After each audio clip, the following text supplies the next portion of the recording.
آج کل جو ایک چیز بہت پھیلتی جا رہی ہے غلو اور تفویض، اس میں اسی قسم کی روایات سے کام لیا جاتا ہے۔ پیغمبر اسلام یہ جملہ ارشاد فرماتے ہیں، اللہم صلی اللہ علیہ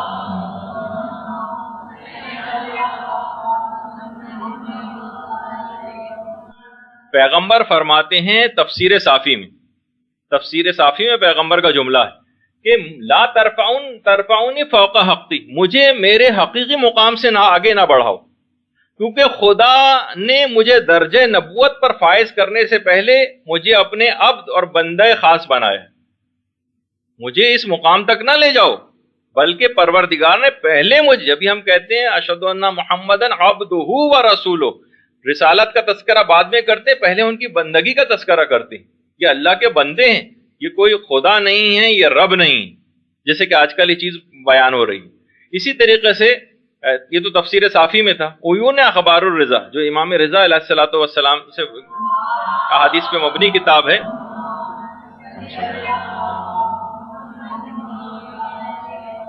اس میں امیر المومنین علیہ الصلوۃ والسلام کا ایک ارشاد نقل ہوا ہے کہ یہلک فی اثنان، کہ دو قسم کے گروہ ایسے ہیں، دو قسم کے گروہ میرے متعلق، دو قسم کے افراد ہلاک ہو جائیں گے، ولا ذنب لی، اس میں میرا کوئی قصور نہیں ہوگا۔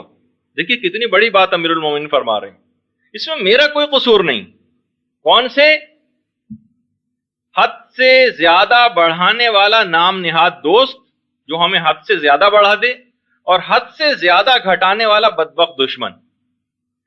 میں بارگاہ خدا میں ان لوگوں سے جو ہمارے متعلق غلو اور حد سے ہمیں بڑھاتے ہیں، اسی طرح سے برات کا اظہار کرتا ہوں جیسے حضرت عیسیٰ ابن مریم نے نصرانیوں سے برات کا اظہار کیا تھا۔ یہ جملہ ہے امام کا، جو روایت آپ کے سامنے سے ڈسپلے بھی ہو رہی ہے۔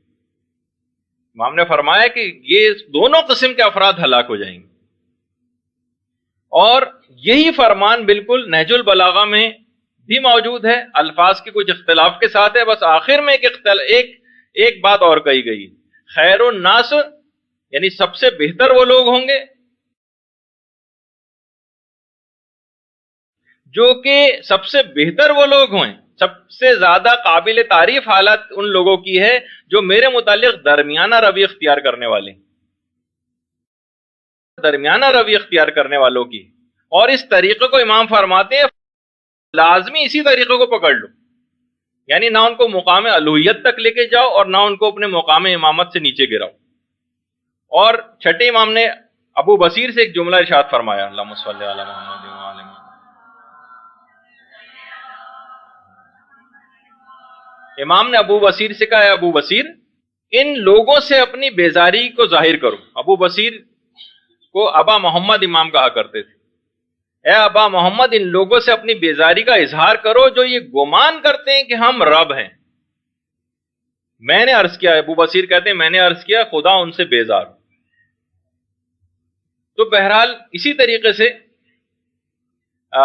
بہار الانوار میں بھی ہے کہ مفضل کہتے ہیں کہ ہم چھٹے امام کی خدمت میں بیٹھے ہوئے تھے کہ ابو الخطاب ایک غالی ہے، غالی ابو الخطاب، اس کا ذکر چھڑ گیا۔ امام نے فرمایا اے مفضل، نہ اس شخص کے پاس بیٹھو، نہ ان کے ہمراہ کھاؤ پیو، نہ ان غالیوں کے ساتھ مصافحہ کرو، نہ ان کو وراثت میں اپنے شریک کرو، نہ ان کو وراثت میں شریک کرو، کیونکہ دیکھیے وراثت میں شریک کرنے کے کیا یعنی ظاہر ہے کہ لوگ کافر ہو جاتے ہیں، یہ میراث بھی اب ان کو نہیں ملے گی، بیویوں کو واجب ہے کہ ان سے دور ہو جائیں فوراً۔ تو یہ تمام چیزیں ایسی ہیں، اور باقاعدہ خود عیون اخبار الرضا کے اندر بھی ہے کہ جو شخص بھی یہ گمان کرتا ہے کہ خدا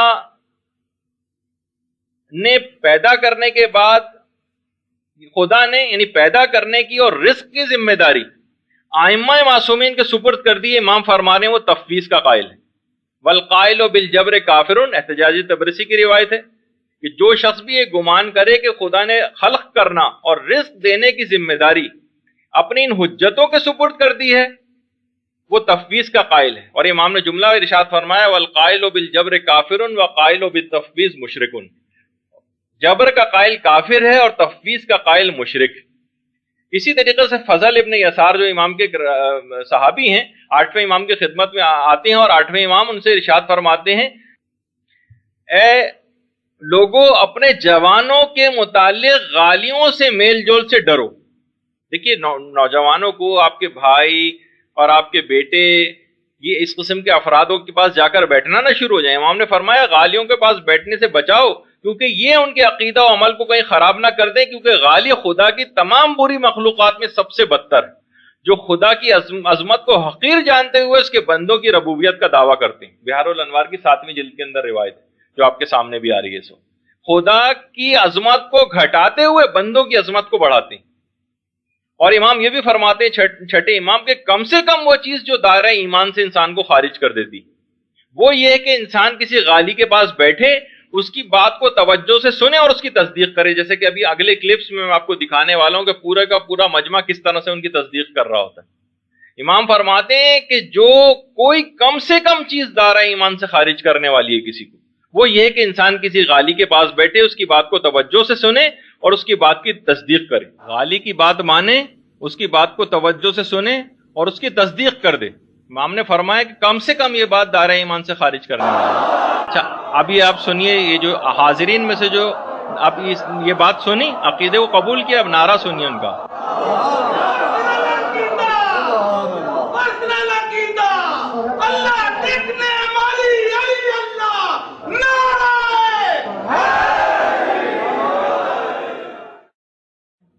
جب یہ ہوتا ہے لوگ اس چیز کو جو ہے وہ پھر اس کے بعد قبول کرتے ہیں، اور قبول کرنے کے بعد پھر یہ نتیجہ جو ہے وہ آگے چل کر ظاہر ہوتا ہے. اچھا آپ سنیے، یہ آپ کو ذرا غور سے سننا پڑے گا. یہ ایک صاحب ہیں گوہر شاہی ان کا نام ہے، ان کا تو بتانا کیونکہ مر بھی چکے اور ہمارے فرقے سے تعلق بھی نہیں رکھتے تھے. یہ اس وقت کراچی کی ایک بڑی شیعہ جامع مسجد کے اندر ان کو بلایا گیا ہے. یہ آڈینس ساری زیادہ تر شیعہ بیٹھے ہوئے ہیں، سب بہت بڑی شیعہ مسجد ہے جہاں پہ جمعے کی نماز ہوتی ہے. وہاں اس قسم کے افراد کو گوہر شاہ، جی ہاں کراچی، گوہر شاہی جو ہیں یہ وہ تھے جو کہتے تھے کہ روزانہ پتہ نہیں 70 یا 100 دفعہ خود یا اللہ کو اپنی آنکھوں سے روزانہ دیکھتے ہیں، اللہ سے ان کی ملاقات ہوتی ہے. اور یہ وہ شخص تھا جو کہتا تھا کہ امام مہدی بھی میں ہی ہوں، حجر اسود میں بھی میری تصویر نظر آتی ہے اور چاند میں بھی میری تصویر نظر آتی ہے. اچھا آپ یہ سنیے کہ ان کو اس قسم کے افراد کو ممبروں پہ لایا جاتا ہے آپ کی اپنی مسجدوں کے اندر، جو کہ ایک لحاظ سے مشرک اور کافر لوگ ہیں، اور یہ کیا آ کے نظریات پھیلا رہے ہیں. اب یہ ذرا غور سے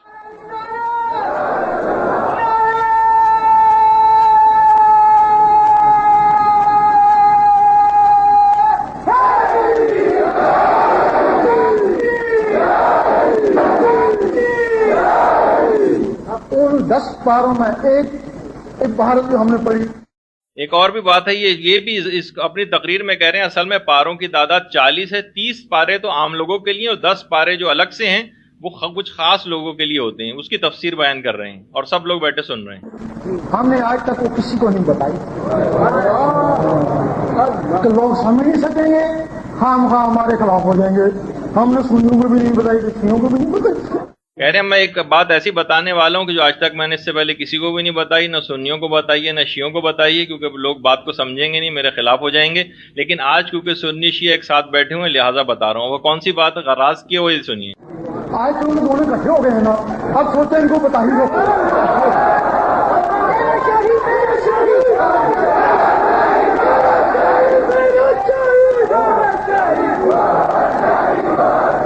اس میں لکھا ہوا تھا، ان 10 پاروں میں لکھا ہوا تھا ایک دفعہ حضور پاک نے اپنے انگوٹھی حضرت علی کو دے دی.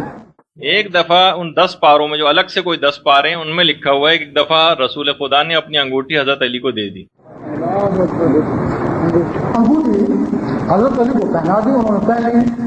کچھ عرصہ بعد جب آپ معراج پہ گئے تو دیکھا وہی انگوٹھی اللہ کے ہاتھوں میں پہنی ہوئی تھی. اب ہم نہیں سمجھ سکتے کہ وہ راز کیا تھا، نہ اس کے اوپر کوئی بحث کر سکتے ہیں، نہ ہی سمجھ سکتے ہیں کہ وہ حضرت علی کی انگوٹھی اللہ کے ہاتھوں میں کیسے چلی. یعنی وہی بات بیان کر رہا ہے کہ وہ انگوٹھی جب رسول معراج پہ گئے تو دیکھا اللہ میاں نے وہی انگوٹھی جو حضرت علی کو پہنائی تھی وہ ان کے ہاتھ میں تھی. یعنی ایک لحاظ سے وہ پردے کے پیچھے یا جو حجابات میں وہ اللہ میاں ہی بیٹھے ہوئے تھے جو کہ حضرت علی. یعنی یہ بیان کرنا چاہ رہا ہے. اس کے اور بھی بہت سارے اس طرح کے کفریات ہیں لیکن وہ اتنا ٹائم نہیں ہے کہ میں ان سب کو دکھاؤں. لیکن آپ یہ اندازہ لگائیں یہ قوم کس طرح کی ہماری قوم ہو گئی ہے، کس قسم کے افراد کو اس منبر رسول جس کا ایک تقدس ہے. آپ دیکھیں ایران کے اندر آپ کو پتا ہوگا ایک طریقہ کار روضہ خوانی کہلاتا ہے.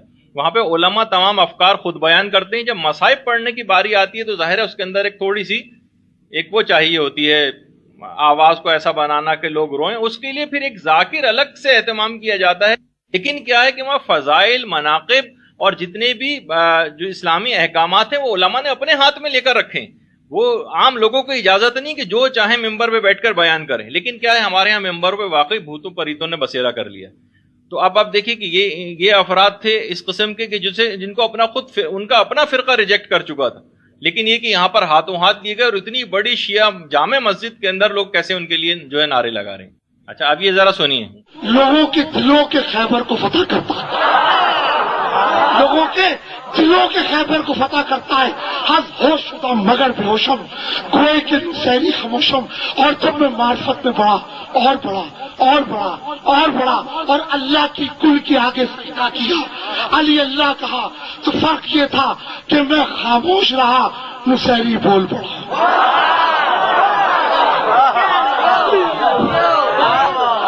میں خاموش رہا، نصیری بول پڑا. تو بھائی نصیریت اسے کہتے ہیں کہ جو بغیر شعور کے، بغیر علم کے علی اللہ کا نعرہ لگائے.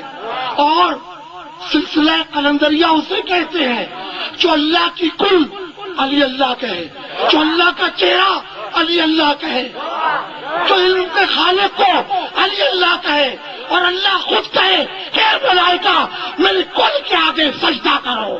آپ ذرا علماء جو سلسلے میں بیان کرتے ہیں وہ بھی سنیے. تو حضرت علی علیہ السلام کو بھی جب ہم کہتے ہیں تو ہم کہتے ہیں مولا ہمارا کام اللہ سے کروا دیجئے، مولا ہمارا کام کروا دیجئے. تو پھر یہ بھی وسیلہ ہے حضرت علی علیہ السلام اللہ سے کام کروانے کی، کیونکہ وہ مقرب بندے ہیں اللہ کے. یا ہم یا علی مدد کہتے کہ مولا ہمارا کام کر دیجئے. اس کا مطلب بھی یہی ہے کہ مولا آپ ہمارا کام کر دیجئے. مطلب آپ خود تو نہیں کریں گے، اللہ ہی کرے گا، لیکن اللہ کے پاس ہمارا وسیلہ بن جائیے. دونوں میں مقصد وسیلہ قرار دینا ہے، کیونکہ علی کو ہم خدا تو نہیں مانتے ہیں، علی کو ہم خدا مان کے اس سے تھوڑی کوئی طلب، بلکہ اس کو وسیلہ قرار دیتے ہیں بارگاہ الہی میں، کیونکہ وہ مقرب بندے ہیں اللہ کے. اب ایک عجیب کام ہو گیا مجھے کہ اگر امیر المومنین کو الوہیت تک پہنچا دیا جائے، علی کی شخصیت نہج البلاغہ سے محروم ہو گئی. کیونکہ الوہیت پر فائز علی کا اس علی سے کوئی تعلق نہیں بنے گا جس نے نہج البلاغہ کہی ہے. نہج البلاغہ میں علی بندہ خدا ہے، نہج البلاغہ میں علی نمازی و پرہیزگار ہیں، نہج البلاغہ میں علی قیامت کے دن سے خوف کھا رہے ہیں. اور الوہیت پر پہنچے ہوئے علی میں کوئی عبودیت نہیں ہے، چونکہ وہ خود الوہیت کے میدان میں ہے، اس کو قیامت سے کیا خوف. تو امیر المومنین کی شخصیت نہج البلاغہ سے محروم ہو گئی. اس کے بعد وہ تمام داستانیں، وہ تمام چیزیں جو داستان اس کو کہتے ہیں جو لوگوں کی زبان پہ رائج ہو جائے، چاہے حقیقت سے حاصل ہو رہی ہو، وہ تمام روایات جو ہمارے اور آپ کی زبان پر داستانوں کی طرح نافذ ہو گئی ہیں، علی کی شخصیت ان سب سے محروم ہو جائے گی. کیونکہ الوہیت پر فائز علی کا ان سب سے کوئی تعلق نہیں رہے گا. اس کے بعد کیا رہے گا؟ اس کے بعد ایک ایسی امیر المومنین کی ذات رہ جائے گی جو در حقیقت امیر المومنین بھی نہیں ہوگا. ان تمام مسائل سے فارغ ہو جائے گی. اس کے بعد جو آج حضرت عیسیٰ علیہ السلام اور ان کے ماننے والوں کے درمیان فاصلہ بنا، کل نعوذ باللہ تعالی علی اور ان کے ماننے والوں کے درمیان فاصلہ بنے گا. خدا نہ کرے نعوذ باللہ اس امیر المومنین کی ذات کے ماننے والوں میں جن کو الوہیت تک پہنچا دیا گیا. آج اگر ہمارے اور سامنے کوئی امیر المومنین کا تذکرہ کرتا ہے تو امیر المومنین کی ذات وہ ہے جو اذان دے رہی ہے. مسجد کوفہ میں اذان دیتے ہیں، ہم نے اور آپ نے بچپن سے سنا ہے کہ جب وہ اذان میں اللہ اکبر کہتے ہیں تو کوفہ کے ایک ایک گھر میں ان کی اذان کی آواز آتی ہے. میرے حضرت علی کی ذات کا اس اذان اور علی سے کوئی تعلق نہیں ہے. سارے فضائل ختم ہو گئے. اور اگر یہ بات پھیل گئی تو 2 نسل کے بعد لوگ ان فضائل میں شک کریں گے، نہیں معلوم نہج البلاغہ علی کی ہے بھی یا نہیں ہے. سب کچھ مشکوک ہو جائے گا. اور یہ کہاں سے شروع ہوگا؟ یہ کچھ عقیدت مندوں کی اپنے دانش میں زیادہ عقیدت کے اظہار سے۔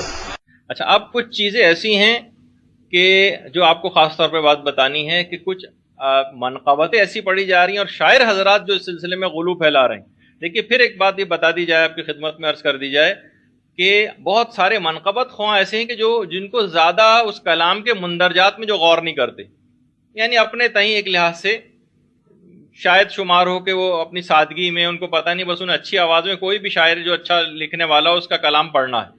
تو ہم یہ نہیں کہہ رہے خدا نہ خواستہ کہ یہ جو جن افراد کی جو منقبت پڑھ رہے ہیں، قصیدے پڑھ رہے ہیں، ان سب کو آپ سننا چھوڑ دیں یا یہ اس نظریات کے حامل ہیں، نہیں، ایسا نہیں۔ لیکن کچھ شاعر حضرات اس سلسلے میں صرف واہ واہ کروانے کے لیے، کہ دیکھیے شاعر ذاکری کو تو ہر ایک دو تین پیراگراف پڑھنے کے بعد جو بھی انہوں نے رٹا ہوا ہوتا ہے اس پہ واہ واہ چاہیے ہوتی۔ شاعر بیچارے وہ ہیں کہ جن کو ہر شعر کے بعد واہ واہ چاہیے، اب کون سی ایسی چیز پیش کریں؟ تو اب آپ دیکھیے کہ بہت ساری منقبتیں ایسی پڑھی جا رہی ہیں کہ جس کے اندر اس قسم کی چیزیں پڑھی جا رہی ہیں، یہ شاعری کے اندر یہ اس قسم کے غلو۔ اور یہ مجھے حیرانگی ہوئی، میں ایک جگہ ابھی کچھ عرصے پہلے موجود تھا، اپنے ایک رشتہ دار جو 5 سال کا بچہ ہے وہ اس کو گنگنا رہا تھا۔ میں متوجہ ہوا، کون سا منقبت پڑھ رہے ہو؟ کہا کہ فلاں کی ہے۔ پھر اس نے مجھے اس کا لنک بھیجا، میں نے اس سے لنک اس کا معلوم کیا، پھر یہ نکالا آپ کو دکھانے کے لیے۔ یہ بچوں کی زبانوں پر ہے، کچھ عرصے کے بعد ہی ان کا عقیدہ بن جائے گا۔ تو یہ بہت ساری چیزیں ایسی ہیں کہ جو ہمیں خاص طور پر دیکھنی ہے کہ آج کل کے ماحول اور معاشرے میں کیا ہے، کیونکہ عام افراد کو آپ ہر دفعہ بٹھا کر سمجھائیں گے نہیں، وہ اپنا نظریہ اسے بنا چکے ہوں گے۔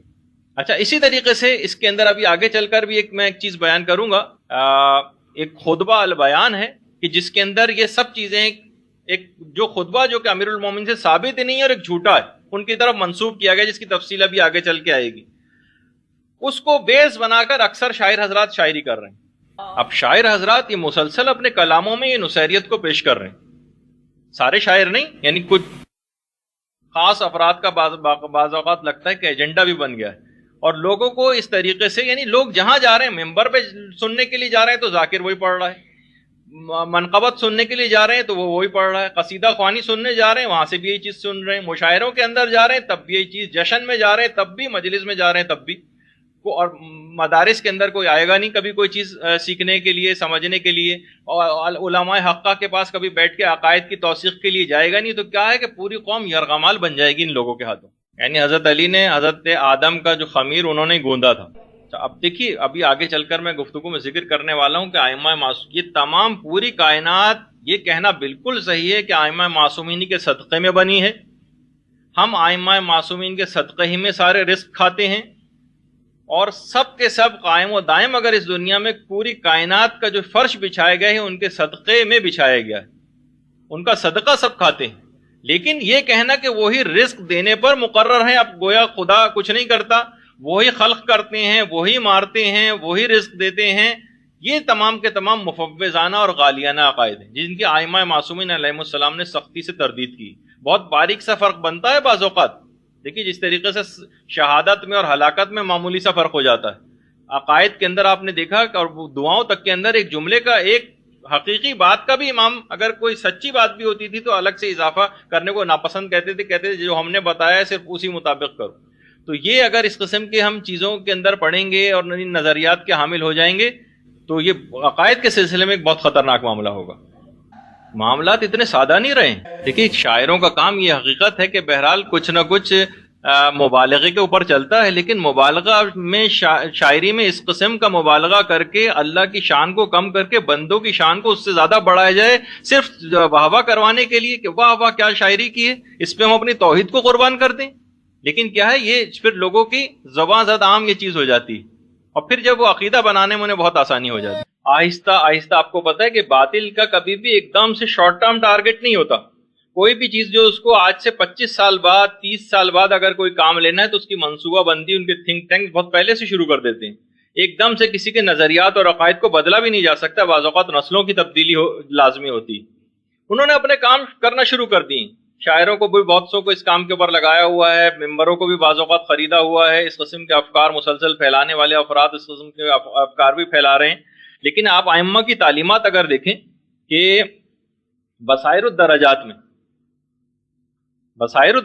میں اور بہار میں بھی ہے ابو حمزہ صومالی کی روایت کہ ہمارے پانچویں امام امام محمد باقر علیہ الصلوۃ والسلام فرماتے ہیں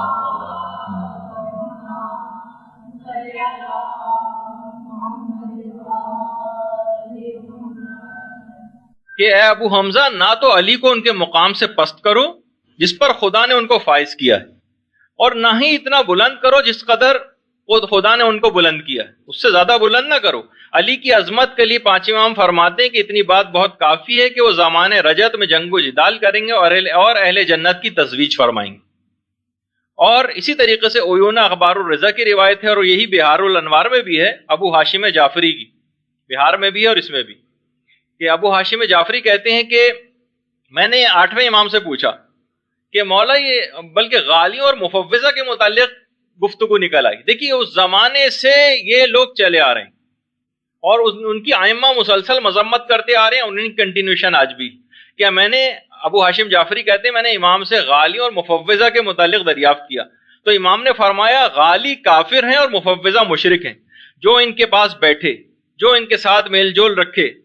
امام نے فرمایا کہ نہ تو ان کے پاس بیٹھو، نہ ان سے میل جول رکھو، نہ ان کے ساتھ کھاؤ پیو، نہ ان کے ساتھ کسی قسم کے تعلقات کو استوار کرو، نہ ان کو رشتہ دو، نہ ان سے رشتہ لو، نہ ان کی کسی چیز پر امین بنو، نہ ان کے پاس اپنی کسی چیز کو امانتاً رکھواؤ، نہ ان کی کسی بات کی تصدیق کرو، نہ ان کی کسی طرح کی کوئی بھی اعانت اور امداد کرو، چاہے وہ ایک جملے کے ایک ٹکڑے ہی کے ذریعے کیوں نہ ہو۔ اگر کوئی ایسا کرتا ہے تو وہ خدا اور اس کے رسول اور ہم اہل بیت کی ولایت سے خارج ہو جاتا ہے۔ اور یہ آپ نے دیکھ رہے ہیں کہ مسلسل اس قسم کے افراد جو ہے وہ آگے بڑھتے چلے جا رہے ہیں۔ اور منہاج البراء کی چوتھی جلد میں اور بہار الانوار کی 7ویں جلد میں کتنی ہی روایات ایسی ہیں کہ امیر المومنین نے اپنے دورہ خلافت ظاہری میں ایسے غالی افراد کو زندہ جلوا دیا تھا، زندہ۔ اچھا اب دیکھیے مفوضہ کون ہے؟ مفوضہ آپ نے کہا ایک تو ہوتے ہیں غالی جو حد سے بہت عبودیت تک لے جانے والے، ان کو رب کہنے والے، اور ایک ہوتے ہیں مفوضہ۔ شیخ مفید جن کی قبر مبارک آپ کے سامنے ہے کاظمین میں، شیخ مفید فرماتے ہیں کہ مفوضہ غالیوں کی ایک قسم ہے۔ دیکھیے اس زمانے میں بھی تھا، مفوضہ غالیوں کی ایک قسم ہے، اور صرف ایک ان دونوں کے درمیان ایک بنیادی فرق صرف ایک بات کا ہے۔ ایک تو غالی وہ ہیں جو یہ کہتے ہیں کہ ائمہ معصومین رب ہیں، اور مفوضہ یہ کہتے ہیں مفوضہ ان کو مخلوق تسلیم کرتے ہیں، لیکن اس اعتراف کے باوجود کہ ائمہ معصومین مخلوق ہیں، وہ انہوں نے خلق کرنے کا اور رزق دینے کے معاملات شیخ مفید فرماتے ہیں ائمہ سے منسوب کر دیے کہ اب یہ سارے کام ان کے ذمے ہیں۔ خدا نعوذ باللہ گویا ریٹائر ہو گیا، یہ ان کا نظریہ، اور یہ ہو گیا ہے کہ یہ خلق کرنا، رزق دینا، موت دینا، حیات دینا، یہ صرف اور صرف ائمہ معصومین کے ذمے کام ہے۔ نہیں، ان کے ذمے کام نہیں، البتہ وہ ان کے پاس اختیارات بہت زیادہ ہیں، وہ چاہیں تو کچھ بھی پروردگار سے دعا کریں اور پروردگار ان کے احترام میں ان کی تمام دعاؤں کو قبول کر لیتا ہے۔ لیکن یہ کہیں کہ ان کی ڈیوٹی ہے خدا نے خلق کرنا، رزق دینے کی ذمہ داری ان کی لگا کر اب خود ہٹ گیا ہے، ایک طرف ہو گیا ہے، یہ نظریات کے حامل ہونا انسان کو کافر اور مشرک بنا دینے والے ہیں۔ تو مفوضہ اس قسم کے کہ جو باقاعدہ شرح عقائد جو شیخ صدوق کی ہے اس میں شیخ مفید کی یہ بات تحریر ہے، اور آیت اللہ فضل اللہ زنجانی نے اوائل المقالات للشیخ المفید کے نام سے جو کتاب ہے اس کے حاشیے میں بھی یہی بات جو ہے وہ لکھی۔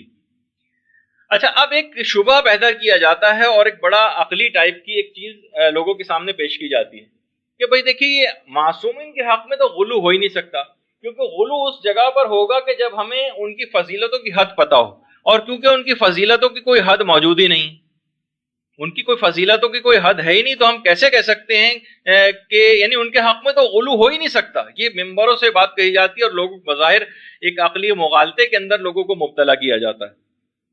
دیکھیے ایک بات اور بتا دوں، جیسے کہ ایک روایت بھی پیش کی جاتی ہے کہ ہمیں رب نہ کہو اور جو چاہے کہو، ایک روایت ہے، ابھی میں اس کا تجزیہ اور تحلیل اس روایت کا کرتا ہوں۔ دیکھیے کیا اب جیسے یہ کہا کہ ان کے حق میں غلو ممکن نہیں، آپ بتائیے کیا یہ غلو نہیں ہے کہ ان کو رب کہا جائے یا ان کو رسول کہا جائے یا یہ کہا جائے کہ خدا ان میں حلول کر گیا ہے، جیسے کہ ابھی آپ آگے چل کر بھی سنیں گی، یا یہ کہ خدا ان کے ساتھ متحد ہو گیا ہے؟ کیا یہ غلو نہیں؟ ائمہ کے حق میں غلو ممکن ہے؟ کیا یہ غلو نہیں ہے کہ ان کو مربوب کے بجائے رب کہا جائے، انہیں مرزوق کے بجائے انہیں رازق کہا جائے، انہیں حادث کے بجائے ان کو جو ہے قدیم کہا جائے، ان کو ممکن الوجود کے بجائے واجب الوجود کہا جائے، یہ سب کے سب غلو ہیں۔ اور بہت سے غالی تو اس بات کے بھی قائل ہیں کہ ان کی معرفت عبادات سے بھی انسان کو بے نیاز کر دیتی۔ آپ اس قسم کے غلط عقائد پھیلانے والے جتنے بھی افراد ہیں، اگر آپ ان کو دیکھیں باقاعدہ، ان کی کسی تحریر کے اندر، ان کی کسی تقریر میں عمل کی بہتری کی کوئی بات نہیں ہوگی، بلکہ اس کے خلاف بات نظر آئے گی۔ کبھی وہ نماز کی تاکید کرتے نہیں نظر آئیں گے، جس کے لیے انہوں نے اپنے سر کٹا دی ہیں، ہمیشہ سجدے میں جانے دی ہیں۔ امام حسین ہو، امیر المومنین علیہ الصلوۃ، تو سجدے میں جانے دے کے انہوں نے یہ چیز بتا دی کہ معبود وہ کون ہے، ان کا حقیقی طور پر، یہ واضح طور پر انہوں نے اپنے عمل سے بتا دیا۔ تو ایسے افراد کہتے ہیں کہ یہ ان کی معرفت عبادات سے بے نیاز کر دیتی ہے، اور بہت سے کہتے ہیں کہ جیسے امیر المومنین کا ایک فرمان بھی پیش کرتے ہیں، بہت سی باطنی روایات مفاہیم کی جو ہیں کہ میں ہی صلاۃ ہوں، میں ہی مومنین کی صلاۃ ہوں، یعنی میں ہی مومنین کی نماز ہوں، جس پہ بھی آگے چل کر ہم گفتگو کریں گے۔ پھر کہتے ہیں جناب حر نے کون سی نمازیں پڑھی تھیں، دیکھیے حر کا انجام کتنا اچھا ہو گیا۔ تو یہ جو ہے کہ کن صورتوں میں غلو لازم آتا ہے، یہ تمام صورتیں جو کہ علامہ مجلسی نے بہار میں بھی لکھی ہیں، اور مولوی دلدار علی جو غفران مآب کے نام سے مشہور ہے، جو مجتہد تھے انڈیا کے، انہوں نے باقاعدہ کتاب لکھی تھی حدیقہ سلطانیہ۔ اس میں انہوں نے کہا کہ دیکھیے بہت ساری روایت اس طرح کی ہیں، کچھ روایات تو ایسی ہیں کہ جو 100% جھوٹی، ائمہ کی فضیلت میں کچھ ایسی روایات ہیں جو جھوٹی بنائی گئی، لیکن کچھ روایات ایسی ہیں کہ جو کہ ضعیف روایتیں، جو یقیناً مسلمات کے تو خلاف ہیں، تو نہ تو ہم انہیں ان کے اوپر عمل کر سکتے ہیں کیونکہ بالکل ہمارے قرآن سے مخالف ہیں اور مسلمات دینیہ سے مخالف ہیں، ان کو تو ایک طرف ہی کر دینا ہے کہ جو کہ یقینی طور پر جھوٹی ثابت ہیں، لیکن کچھ روایت ایسی ہیں جو ضعیف روایتیں ہیں۔ تو حدیقہ سلطانیہ میں غفران مآب نے ایک اچھا طریقہ بتایا، کہا کہ دیکھیے کچھ جو واقعی جھوٹی روایتیں ان کو تو ایک طرف کر دیجیے، لیکن کچھ روایتیں، ضعیف روایتیں اس طرح کی آ گئی ہیں جن کے اندر اس قسم کا شبہ پایا جاتا ہے کہ ہو سکتا ہے کہ یہ تمام چیزوں ان کے سپرد کر دی گئی ہوں۔ تو کہا کہ کیونکہ یہ روایات ضعیف ہیں اور اعتقادات کے اندر عقائد میں ضعیف روایت نہیں چلتی، تو اس وجہ سے ہم اس کو قبول بھی نہیں کریں گے، لیکن ہم ان کو بہت ساری اس قسم کی روایات ہیں ان کو 100% رد بھی نہیں کریں گے، بلکہ ان کا حقیقی علم پروردگار عالم کے سپرد کر دیں گے کہ پروردگار ہمیں ان کے معنی اور مفاہیم سے آشنائی نہیں ہو رہی ہے، تو ہی ان کے مفاہیم سے آشنا ہے، اور ان کا نہ عقیدہ بنائیں گے نہ ان کو 100% ریجیکٹ کریں گے۔ بہت سی احادیث ایسی ہیں کہ جو کہ ضعیف حدیثیں ہیں، تو نہ تو ہم استبعاد عقلی کے ذریعے ان کو رد کر سکتے ہیں، نہ ان کے اوپر عمل کر سکتے ہیں۔ بس بہت ساری روایت اگر کوئی آپ کے سامنے پیش بھی کرے۔ اچھا ایک بات اس کے اندر اور بتا دوں، اس کے بعد کچھ تھوڑی دیر کا آپ لوگوں کو وقفہ دیا جائے گا، 5-7 منٹ کا، اس کے بعد ایک اور اہم ترین چیزیں جو آپ کو دکھانی کہ دیکھیے روایات جتنی بھی آپ کے سامنے اس سلسلے میں یہ حضرات کیا کرتے ہیں، بہت سی روایات ہو سکتا ہے آپ کے سامنے پیش کریں، روایات کو عقائد کے سلسلے میں ماننا اتنا آسان نہیں۔ یہ دیکھا جاتا ہے کہ یہ روایت کون سی کتاب میں ہے، اس کتاب کے لکھنے والے مصنف یا مؤلف ہیں وہ کون ہیں، اس شخص کا علمی مقام کیا ہے، کس کتاب کے اندر ہے، یہ اس کا مصنف کون ہے یا اس کا مؤلف کون ہے، اس کتاب یہ دیکھنا پڑتا ہے کہ اس کا معیار علمی کیا ہے اس شخص کا، وہ روایت جو وہ سامنے پیش کی جا رہی ہے وہ قرآن کے مطابقت بھی رکھتی ہے یا نہیں رکھتی، اس روایت سے ٹکرانے والی کوئی دوسری معارض روایات موجود تو نہیں ہے، اگر معارض اس سے ٹکرانے والی روایات موجود ہیں تو ترجیح کس روایت کو دی جائے گی، اور ترجیح دینے کے اصول اور قواعد کیا ہیں یہ دیکھا جاتا ہے، یہ روایت شرعی اصولوں سے متصادم تو نہیں ہے، اور اس کا صحیح مفہوم کیا ہے، علماء نے اس کو ظاہری معنوں پہ محمول کیا ہے یا اس کی کوئی تعویل کی ہے تو اس میں سے صحیح ترین تعویل کون سی ہے، ان تمام چیزوں پر تدبر کے بعد ان روایات پر اعتماد کیا جاتا ہے۔ یعنی ایسا نہیں کہ بس روایت کتاب کے اندر دیکھیے یہ فلاں کتاب ہے احتجاجی تبرسی ہے، فلاں ہے شیخ مفید نے فلاں کتاب کے اندر لکھ دیا، بس اس کو فوراً ہم مان لیں، نہیں، اتنی سب چیزوں کی تحقیق کے بعد متبحر علماء جو ہیں، جو علم عقائد کے ماہرین ہیں، پوری زندگیاں لگا کر اس کے بعد تجزیہ و تحلیل کر کے آپ کے سامنے نتائج کو پیش کرتے ہیں، اور یہاں پر ہم صرف کسی بھی کتاب کے اندر پڑھ لیں، کسی بھی مجہول شخص کی کسی بات پہ عمل کر لیں اور فوراً اس کو شروع کر دیں اس کے اوپر عمل کرنا۔ تو بہرحال یہ دیکھیے بہت ساری چیزیں غور و خوض و تفکر کے بعد، قرآن سے ٹکراؤ اور احادیث سے ٹکراؤ کو دیکھنے کے بعد پھر اس کو مانا جاتا ہے روایت کو۔ یہی وجہ ہے کہ امیر المومنین نے نہج البلاغہ میں بات فرمائی ہے کہ جب بھی کوئی حدیث سنو تو رعایت کے ساتھ سمجھو، نہ کہ صرف درایت کے ساتھ، یعنی شرائط درایت کو سمجھو، کیونکہ علم کے نقل کرنے والے تو بہت سارے ہیں مگر اس کی رعایت اور دیکھ بھال کرنے والے بہت کم ہیں، اور باقاعدہ اساس الاصول کے اندر ہمارے چھٹے امام کی روایت بھی ہے کہ روایت کا ہمیشہ درود بھیجیے اللہم صلی علی محمد و علی محمد۔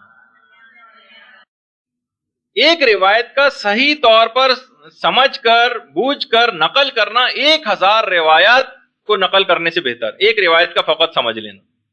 اور فرمایا کہ کوئی بھی شخص فقیہ یا بابصیرت ہو ہی نہیں سکتا اس وقت تک جب تک کہ وہ ہمارے کلام کے تمام معانی کے اندر غور نہ کرے اور ہمارے ارشادات کو نہ سمجھے۔ عیون اخبار الرضا کے اندر خود ہمارے 8ویں امام سے روایت ہے کہ ہماری احادیث میں سے بعض احادیث قرآن کی آیات کی طرح سے متشابہ ہیں اور ہماری احادیث میں بہت سی احادیث قرآن کی محکم آیتوں کی طرح سے محکم ہیں، لہٰذا تم متشابہ کو محکم کی طرف پلٹاؤ، خبردار محکم کو چھوڑ کر متشابہ کی پیروی نہ کرنا۔ یہ خود ہمارے امام نے یہ بات بیان فرمائی، ورنہ گمراہ ہو جاؤ گے۔ تو بہرحال غالی آئمہ کے نام لے کر بھی جھوٹ بولا کرتے تھے اور جھوٹی باتیں آئمہ سے اس لحاظ سے منسوب کیا کرتے تھے۔ اچھا، اسی طریقے سے ایک روایت ہے جو یہ لوگ پیش کرتے ہیں، ایک روایت یہ لوگ پیش کرتے ہیں کہ ہمیں رب نہ کہو وقولوا فینا ما شئتم، اور پھر اس کے علاوہ جو چاہے ہمارے متعلق کہو۔ بہت سارے غالی حضرات اس چیز کو بھی پیش کرتے ہیں، کچھ تو باقاعدہ رب کہتے ہیں اور کچھ کہتے ہیں رب نہیں کہہ رہے، باقی سب چاہیں کہہ سکتے ہیں انہیں۔ سب سے پہلی بات یہ ہے یعنی قولوا ما شئتم، جو چاہے کہو، اس پہ ابھی ہم بات کریں گے۔ یعنی چھٹے امام نے کہ اجعلونا عبیدا مخلوقین، ہمیں یعنی اب کے طور پر رکھو، مخلوق کے طور پر ہمیں سمجھو، وقولوا فینا ما شئتم، پھر جو چاہے ہمارے متعلق کہو۔ سب سے پہلی بات تو یہ ہے حدیقہ سلطانیہ میں غفران ماب نے بڑی اچھی بات لکھی، پہلے کہا کہ سب سے پہلی بات تو یہ ہے کہ یہ خبر واحد ہے، یہ والی حدیث خبر واحد، عقائد کے سلسلے میں خبر واحد نہیں چلتی، یعنی حدیث ضعیف روایتوں میں سے۔ آقا محسن نے اپنی کتاب صراط الحق میں بھی اس حدیث کو ضعیف قرار دیا کہ جو چاہے کہو۔ دوسری بات کہا کہ اگر ہم اس حدیث کو صحیح مان بھی لیں تب بھی یہ جو کہا ہے کہ ہمیں صرف رب نہ کہو، تو رب میں خالقیت اور رازقیت خود بخود شامل ہو جاتی، تو یہ صفت رب، تو لہٰذا ان کو خالق یا رازق کہنا یہ جو ہے وہ ٹھیک نہیں۔ امام نے کہا کہ اس سے کم رکھو، یعنی خالق اور رازق سے کم۔ اچھا، دوسری بات یہ کہ امام نے جیسے ابھی آپ نے سنا قولوا ما شئتم، جو چاہے اس کے علاوہ ہمیں کہو، اس پہ بھی علماء نے کہا کہ دیکھیے کہ ہمارا ایک باقاعدہ ایک اصول ہے، کوئی عموم ایسا نہیں ہے جو تخصیص خوردہ نہ ہو، یعنی کوئی قانون ایسا نہیں ہے جس میں کوئی ایکسیپشن نہ ہو۔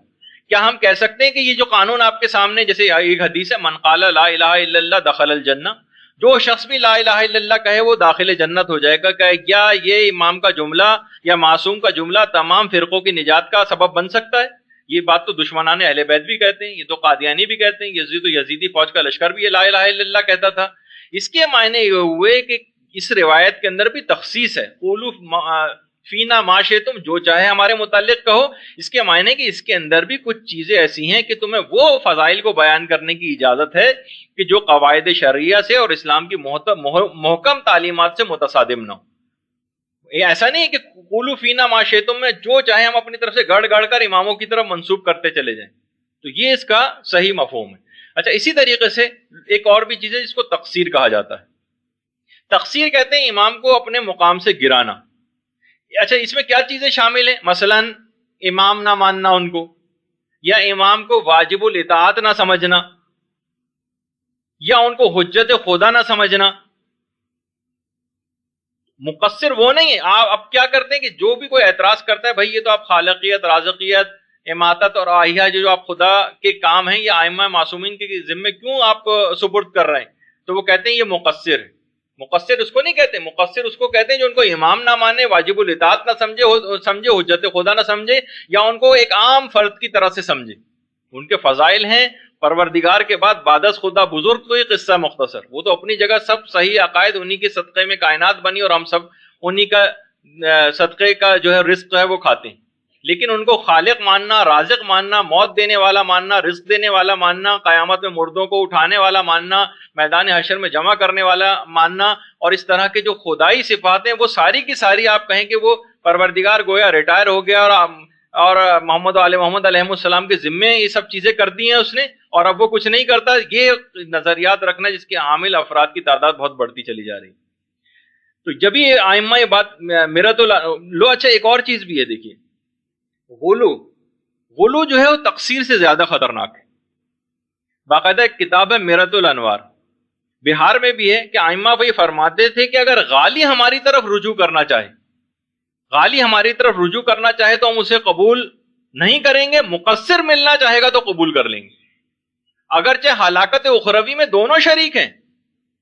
دیکھیے غالی بھی ہلاک ہوں گے آخرت میں، مقصر بھی ہلاک ہوں گے جو ان کے مرتبے سے ان کو گرائے گا، لیکن امام نے غالیوں کی نسبت زیادہ بات کہی. یہی وجہ ہے کہ شیخ عبداللہ مامقانی، شیخ عبداللہ مامقانی جن کا وصیت نامہ بڑا مشہور ہے، اور ان کے رجال مامقانی بھی جو کتاب علم رجال کی بڑی مشہور ہے، ان کے بیٹے محی الدین مامقانی کچھ عرصے پہلے ان کا بھی انتقال ہوا ہے. باقاعدہ انہوں نے اپنی کتاب عبداللہ مامقانی نے رجال مامقانی میں لکھا ہے کہ غالیوں کے کفر پر تمام فقہا کا اجماع ہے کہ غالی کافر ہے. یعنی مقصر اگرچہ ہلاکت اخروی میں غالیوں کے ساتھ شریک ہے، مگر ظاہری نجاست کا فتویٰ کسی نے بھی مقصر کے اوپر مثلا نہیں لگایا، اگرچہ ہلاکت دونوں ہی کی ہوگی آخرت میں. تو لوگ بہرحال دیکھیے لوگوں کا ایک طریقہ کار ہے کہ تقصیر سے تو بہت ڈرتے ہیں لیکن غلو سے نہیں ڈرتے. تو انسان کو چاہیے کہ بس درمیانی چیز وہ اختیار کرے، نہ غالی ہیں نہ قالی ہیں، ہم تو بس موالی، ان سے محبت کرنے والا رکھے درمیانہ. امام نے فرمایا کہ یہی درمیانی سوچ رکھنا یہ بالکل ٹھیک ہے. اور کتنے قرآنی آیات کے خلاف ہے. هو اللہ الخالق الباری المصور، پروردگاری نے کہا کہ میں ہی، وہی تو ہے خالق، یعنی اللہ ہی ہے جو کہ خالق ہے. اللہ الذی خلقکم ثم رزقکم ثم یمیتکم ثم یحییکم. کتنی قرآن کی آیتیں، وہی ہے جو خلق کرتا ہے، وہی ہے جو رزق دیتا ہے، وہی ہے جو مارتا ہے، وہی ہے جو زندہ کرتا ہے. کتنے قرآن کی آیتیں واضح طور پر اس سلسلے میں آئی ہیں. یہ پھر آپ دعائے جوشن کبیر کے اندر پڑھتی ہیں کہ اس کے علاوہ کون ہے جو خلق کرتا ہو، اس کے علاوہ کون ہے جو کہ رزق دیتا ہو، اس کے علاوہ کون ہے جو مارتا ہو اور زندہ کرتا ہو. آپ خود دعائے جوشن کبیر کے اندر ہمیشہ پڑھتی ہیں. سب چیزیں آپ کو زبانی یاد ہونی چاہیے. اور وہی جو بھی خاتون بھی فرما رہی تھیں کہ اس قسم کے بہت سے خطبے نہج الاسرار کے اندر ہیں. نہج الاسرار میں آپ کو بتا دوں کہ بہرحال اس کے اندر بہت سے خطبے ایسے جیسے خطبہ البیان، وہ خود علماء نے اس کے متعلق کیا کہا ہے، ان آتھینٹک جو ہے وہ اس کو شمار کیا گیا ہے. اور باقاعدہ جب پوچھا گیا صراط النجات میں آیت اللہ خوئی سے، سوال نمبر ہے 1331، کہ آپ کی کیا رائے ہے خطبہ البیان کے متعلق جو کہ امام علی علیہ السلام سے منسوب کیا جاتا ہے. آقا خوئی نے جواب دیا لا اساس لہا، اس کی یہ بیس لیس خطبہ ہے، اس کی کوئی حیثیت ہی نہیں، اس کی کوئی بنیاد ہی نہیں، بالکل بیس لیس خطبہ ہے. پھر شیخ جواد تبریزی سے یہ چیز پوچھی گئی، انہوں نے کہا کہ یہ کسی معتبر طریقے سے خطبہ ثابت نہیں ہے.